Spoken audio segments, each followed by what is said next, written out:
आज की वीडियो में कक्षा 10 गणित यूपी बोर्ड का एक इम्पॉर्टेंट प्रश्न देखने वाले हैं। प्रश्न 4 नंबर में पूछा जाता है। प्रश्न है क्या? वह एपी ज्ञात कीजिए जिसका तीसरा पद 16 है और सातवां पद पांचवें पद से 12 अधिक है। एपी का मतलब होता है समांतर श्रेणी में ज्ञात करना है। अगर हमें सार्वंतर और प्रथम पद पता चल जाए, हम बड़े आराम से समांतर श्रेणी निकाल सकते हैं। तो सबसे पहले देखिए, जो दिया है हम उसको लिख लेते हैं। दिया है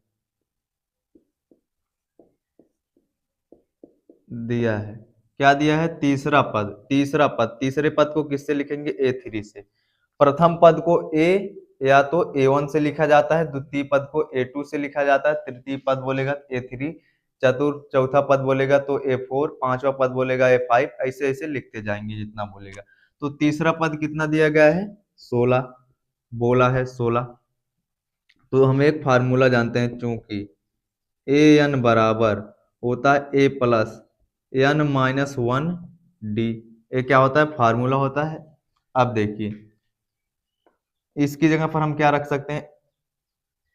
ए प्लस, उसके बाद देखिए एन, एन की जगह पर देखिए यहाँ पर ए एन, एन की जगह पर क्या है? 3, एन की जगह पर क्या है? यहाँ पर 3, एन की जगह पर क्या है? 3।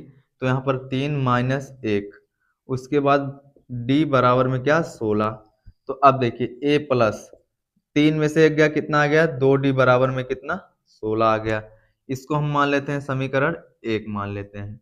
a प्लस 2d बराबर 16 आ गया। देखिए एन, ए एन की जगह पर है, एन की जगह पर 3 है, यहाँ पर ए एन यानी कि ए एन की जगह पर 3 है, इसलिए फार्मूला क्या होता है? ए एन बराबर ए प्लस एन माइनस 1 डी। तो ए, उसके बाद हमने लिखा एन की जगह पर कितना है? 3 माइनस 1, उसके बाद डी, डी हमें पता नहीं है। अब बोला क्या है? और सातवां पद। अब बोला क्या है? सातवां पद यानी कि ए7। सातवां पद बोला यानी कि ए7 पांचवें पद से 12 अधिक है। कितना? पांचवें पद से, यानी कि ए5 से कितना अधिक है? 12। कितना अधिक है? 12 अधिक है। 12 ए7 को भी ऐसे लिख सकते हैं, यही फार्मूला लगाएंगे। देखिए ए प्लस एन, एन की जगह पर कितना है? 7 माइनस 1, और उसके बाद डी। और ए5 को कैसे लिख सकते हैं?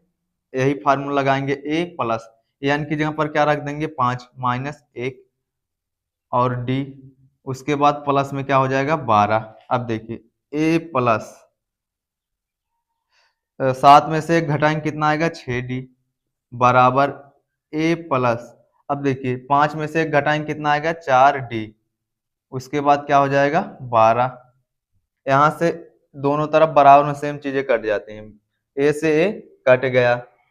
अब देखिए बचा क्या? 6d बराबर, इधर क्या बचा? 4d प्लस में 12, डी वाला एक तरफ कर लेते हैं। 6d इधर, 4d प्लस में इधर आके 4d माइनस में हो जाएगा, बराबर में कितना? 12। 6d में से 4d घटाएंगे, कितना आ जाएगा? 2d बराबर में 12। तो d बराबर, देखिए 2 इधर गुणे में है, इधर आके किस में हो जाएगा? बटे में, यानी कि अब काट दीजिए, 2 छंग 12, डी का मान कितना आ गया? 6। अब देखिए हमें डी का मान पता चल गया है, अभी हमें किसका? ए का मान नहीं पता है। तो हम क्या लिखेंगे? डी का मान समीकरण 1 में रख दो। तो डी का मान, डी का मान समीकरण 1 में रखने पर, किसमें? समीकरण 1 में रखने पर, समीकरण 1 है क्या? ए प्लस 2d बराबर कितना है? 16। ये है क्या? समीकरण 1। अब देखिए ए प्लस 2 गुणे डी का मान कितना है? 6 बराबर में 16। तो ए प्लस 2 छंग कितना हो जाएगा? 12 बराबर में 16। तो ए बराबर 16, इधर 12 प्लस में इधर आके माइनस में, तो ए बराबर 16 में से 12 गया, कितना गया है? आ गया 4, 4 आ गया। अब देखिए हम समांतर श्रेणी कैसे निकालते हैं? एपी, एपी पहले क्या जोड़ते हैं? पहला तो पहला पद लिखा जाता है ऐसे ही। पहले पद में क्या जोड़ा जाता है? दूसरा पद निकालने के लिए सार्वंतर। फिर तीसरा पद निकालने के लिए पहले पद में क्या जोड़ा जाता है? 2d। फिर इसमें क्या जोड़ा जाएगा? पहले पद में 3d, ऐसे ऐसे डॉट डॉट करके चलता जाएगा। अब देखिए ए की जगह पर कितना है? 4, तो ए की जगह पर हम क्या रखेंगे 4। उसके बाद देखिए ए प्लस डी, ए की जगह पर कितना आया है 4 प्लस डी की जगह पर कितना है यहाँ से 6 आया है। उसके बाद कॉमा ए की जगह पर कितना है 4 प्लस 2 गुणे डी का मान कितना है 6।